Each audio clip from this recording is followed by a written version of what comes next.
संबंध का अध्ययन करने के लिए। इसलिए सर्वप्रथम तत्वों को धातु और अधातु दो भागों में बांटा गया, किसको वर्जीनियस ने।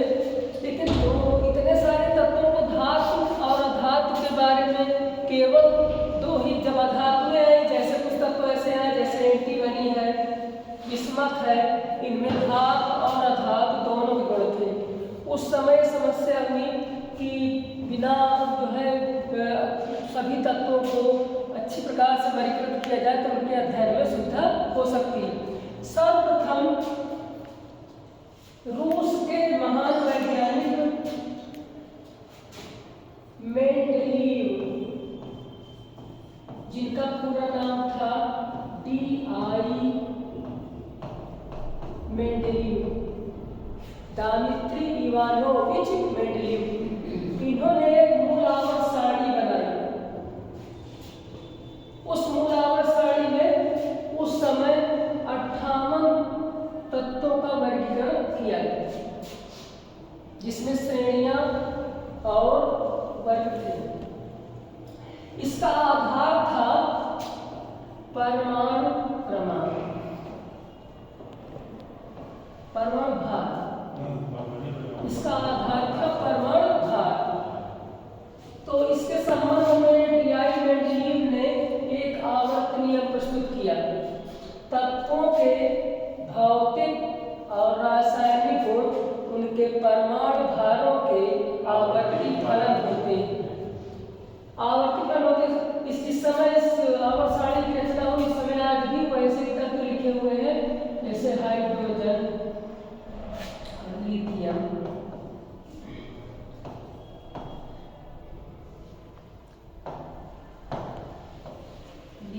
है, सोडियम है, पोटेशियम है। ऐसे तत्वों को जो एक ही समूह में तत्व आते थे उनके भौतिक और रासायनिक गुणों में समानता था। बस केवल इतना अंतर था कि परमाणु भार के क्रम में लिखा गया था। अब ये आवर्त सारणी दोषपूर्ण पाई गई।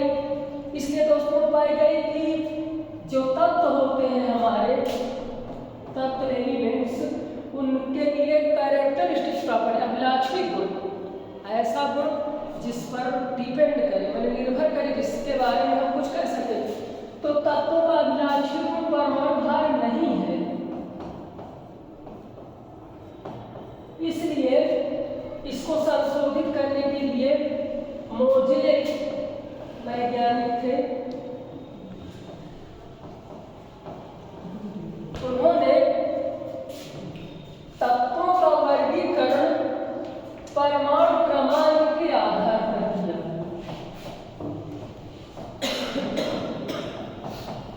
भाई समझते कि ये परमाणु भार जो है अभिलाक्षिक गुण क्यों नहीं है। परमाणु भार सिर्फ इतना हमें ज्ञान देता है कि कार्बन 12 के 1/12 हमें समस्थानिक से कितने गुना भारी है, बस इतनी भार की बात। लेकिन यदि हम परमाणु क्रमांक की बात करें, परमाणु क्रमांक से जो है हम न्यूट्रॉन, प्रोटॉन, इलेक्ट्रॉनिक विन्यास कर सकते हो। इलेक्ट्रॉनिक विन्यास से सारी प्रॉपर्टीज का अध्ययन किया जा सकता है। इसके आधार पर परमाणु क्रमांक के आधार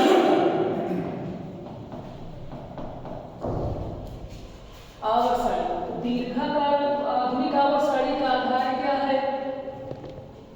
आप बताइए कि दीर्घाकार आवर्त सारणी का आधार है, आधुनिक आवर्त सारणी का आधार है।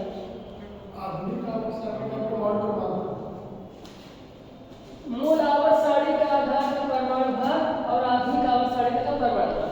इसके आधार पर मोज़ले ने जो है, इसको मोज़ले का भी नियम कहते हैं, तत्वों के भौतिक और रासायनिक गुण उनके परमाणु क्रमांकों के आवर्ती फलन होते हैं।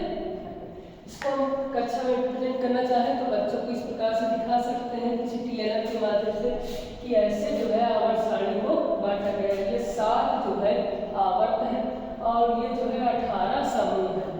इसमें 7 आवर्त है, 36 कालम और 18 ऊर्ध्वाधर कालम वर्ग है, जिनको समूह भी कहते हैं। इसमें जो 18 समूह बांटे गए हैं, जो दीर्घाकार आवर्त सारणी है, इसका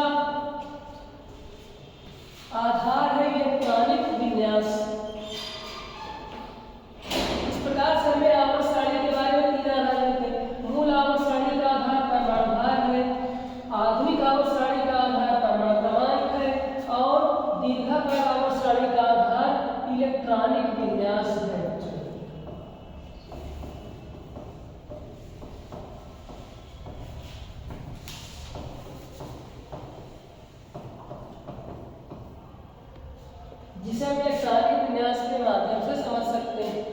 तो ये इलेक्ट्रॉनिक ब्लॉक चार खंड या ब्लॉक में बांटा गया है, 4 खंड या ब्लॉक में, वो कोष के आधार पर है। यानी जी आप बताएं कि कितने जो खंड है वो कितने उनके चार कौन कौन से? प्रथम, द्वितीय, तृतीय, चतुर्थ आवर्त। ब्लॉक का नाम बताना, ब्लॉक का नाम कोई बता सकता है? कौन कौन से ब्लॉक हो सकते हैं? एसपीडीएफ। हाँ, वो कोष के आधार पर यस, पी, डी और य। जब अंतिम योगदान यस में जाता है तो यस, तो यस ब्लॉक का तो दिखाना होगा, इस प्रकार से दिखा सकते हैं बच्चों को। फर्स्ट है hydrogen, lithium, sodium, potassium, rubidium, caesium और फ्रांसियम। ये फर्स्ट है के तत्व, इनका अंतिम इलेक्ट्रॉन S1 में है। लेकिन पुराने प्रयास करके देखेंगे। लिथियम का इलेक्ट्रॉनिक विन्यास 1s2 2s1। स्पीड की बात करें, हम स्पीड भी यहाँ पे मेजरमेंट कर सकते हैं कि जो हमारा प्लैनेट है रोटेट कर रहा है वो किस बेस पे रोटेट कर रहा है, कितनी स्पीड उसकी है, और वहाँ पे हम कैलकुलेट करें। और इस स्पीड को रीड करके हम बढ़ा भी सकते हैं। वेलोसिटी है, वेलोसिटी के बारे में बात करेंगे, ग्रेविटी और फोर्स है। तो जो ग्रेविटी है, ये है ग्रेविटेशनल का फोर्स, दोनों क्या कर रहे हैं, एक दूसरे को क्या कर रहे हैं, अट्रैक्ट कर रहे हैं। अट्रैक्ट करके हम क्या कर सकते हैं, ये दोनों का वेलोसिटी को या ग्रेविटेशन को फाइंड करके दिखा सकते हैं। जिससे क्या होगा, यहाँ पे जब हम एक बार दिखा देंगे तो बच्चों का जो कंसंट्रेशन है वो बढ़ेगा, और हमें जहाँ तक 20-25 मिनट समझाने में लगेगा वो शायद मुझे लगता है कि 10 मिनट में आ जाएगा। सेकेंड का इसी का है, जिसका एरिया लॉ ऑफ एरियाज बोलते हैं। तो इसमें क्या करते हैं हम लोग, जनरली बोलते हैं कि जो एक टच से या किसी सेंटर को दूर से पृथ्वी को मिलाने वाली रेखा समान समय अंतराल पे क्या करती है, समान दूरी तय करती है। बट उसको विजुअल करके हम दिखा नहीं पाते कि कैसा होगा, क्योंकि ये इलिप्टिकल फॉर्म में होता है, और इलिप्टिकल फॉर्म में हमें ड्रॉ करने में थोड़ा सा प्रॉब्लम बच्चों को समझाने में होती है। बट यहाँ पे सारे के सारे पार्ट्स अलग कर दिए गए हैं, और यहाँ पे इनका पार्ट दिया, पार्ट 1, पार्ट 2, पार्ट 3 और पार्ट 4। जैसे हम इसे चालू करेंगे तो क्या होगा, ये ग्राफ यहाँ पे शो करेगा, जो ग्राफ पे वो जाएगा उस ग्राफ को क्या करेगा, शो करता जाएगा। जहाँ तक जाएगा उस ग्राफ को क्या करेगा, शो करता हुआ जाएगा। ये पार्ट पूरा स्ट्रीम एजुकेशन का है। कम समय में ज्यादा से ज्यादा चीजें हम लोग समझा सकते हैं। थर्ड वन, लास्ट वन है,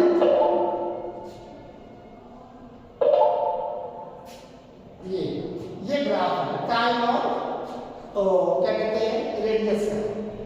इसको भी कहते हैं कि हम लोग जानते हैं कि टी स्क्वायर बराबर क्या होता है, ए क्यूब। टी ए क्यूब होगा, उस बेस पे हम इसको क्या करेंगे, चलाएंगे, और यहाँ का जो ग्राफ है बदल सकते हैं। हमें चाहिए किसका, इसका। यहाँ पे इसका मास है, और यहाँ पे टी का वैल्यू जो है टी अपॉन ए क्यूब की वैल्यू। तो इससे कैलकुलेट करके हम इस बच्चों क्या कर सकते हैं, दिखा सकते हैं। ठीक है, आगे देखते हैं कुछ और। जैसे हम इमेज फॉर्मेशन पढ़ाते हैं,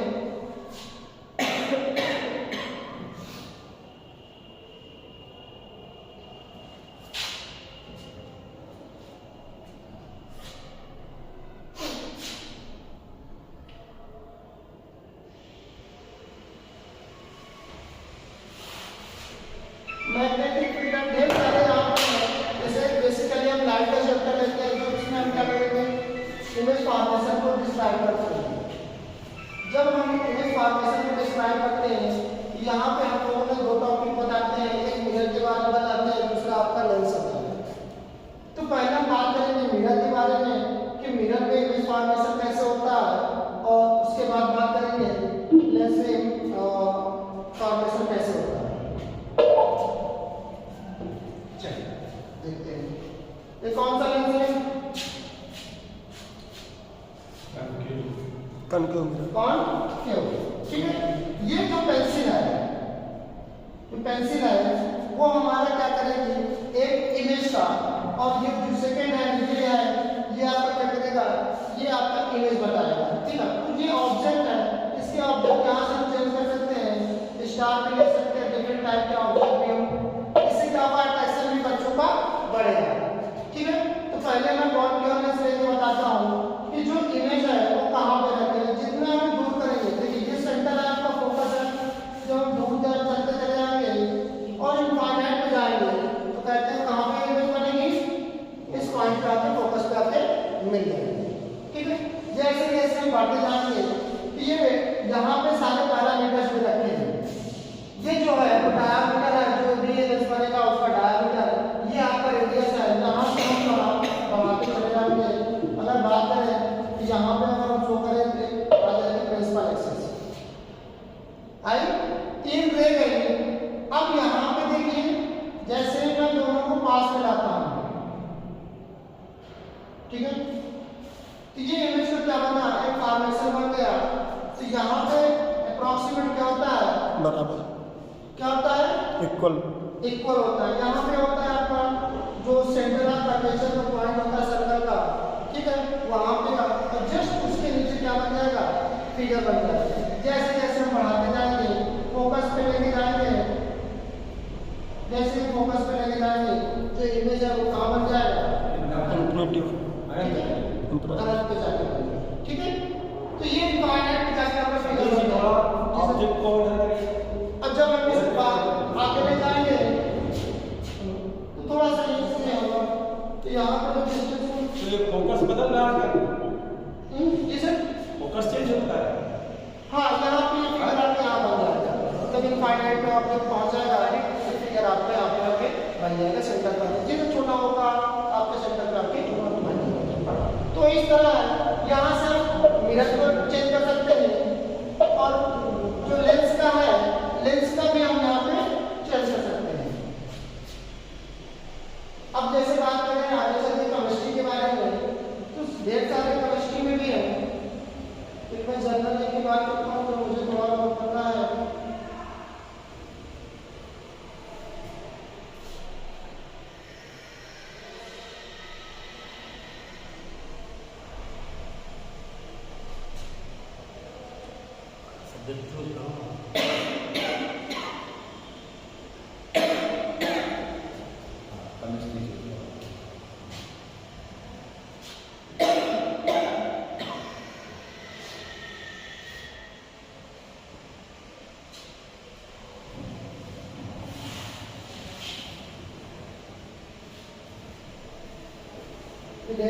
गुड आफ्टरनून रिस्पेक्टेड टीचर्स।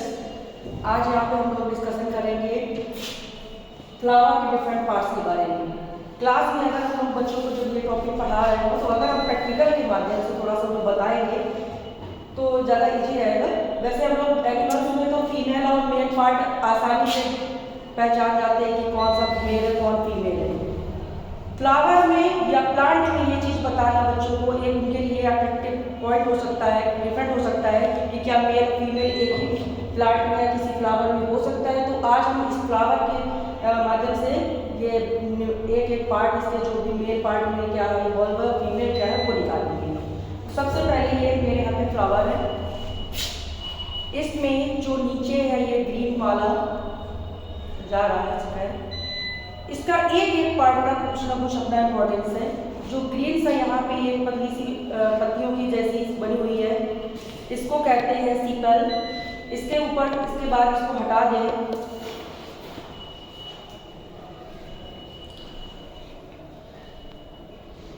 जो कलरफुल पार्ट होते हैं फ्लावर में उन्हें कहते हैं पीटल।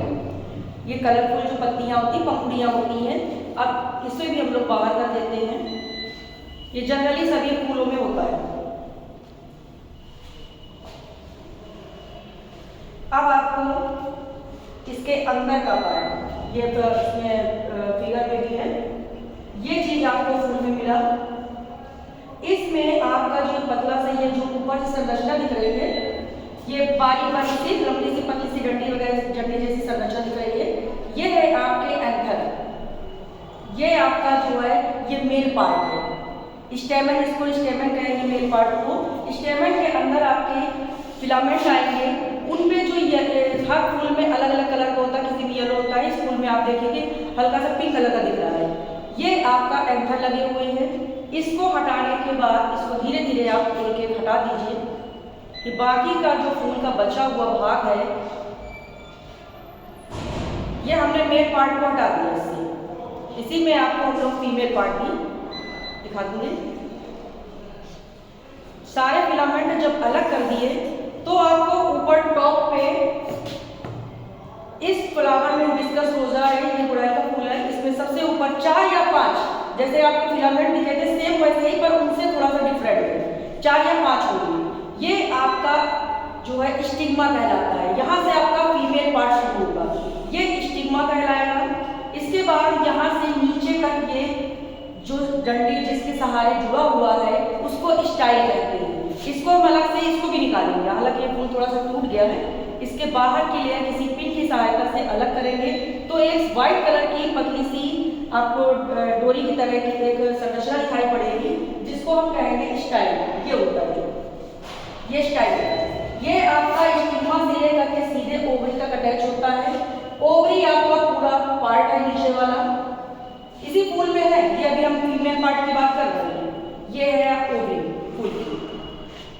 सर थोड़ा सा जूम करके अगर ये शो हो सके। अंधेरा बहुत है, अच्छा ही नहीं रहा सही से।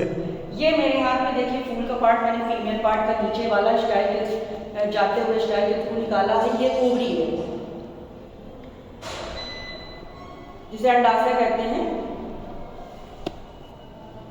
इस ओवरी के अंदर अब इसे हम किसी ब्लेड या ऐसे अगर इसको कट करें, थोड़ा सा ऊपर का भाग इसको कट कर दें तो बहुत ही ध्यान से बारीकी से देखने पर आपको अलग अलग, इसमें इतना शो नहीं हो रहा है, अलग अलग इसमें हिबिस्कस रोजा के फ्लावर में आप देखिएगा तो 5 अलग अलग डिफरेंट इनके बॉक्सेस बने होंगे, उसमें छोटे छोटे से अंडे रखे होंगे जिन्हें ओव्यूल कहते हैं। इसमें ये आपका फीमेल पार्ट का मेन वो है, इसमें अंडे रखे हुए हैं। तो ये संरचना आपकी फीमेल पार्ट की हो गई है, इसको ओव्यूल कहते हैं। तो आपको अभी इस फ्लावर में सारी चीजें दिखाई, आपको मेल पार्ट भी दिखाए और फीमेल पार्ट भी दिखाए। ब्लैक बोर्ड में भी फ्लावर स्ट्रक्चर है, उसके बाद इस मॉडल का भी प्रयोग करके दिखा सकते हैं कि ये सारी चीजें जो नीचे है ये आपका ओवरी पार्ट है और ये इधर आपका स्टेमन जो मेल पार्ट है।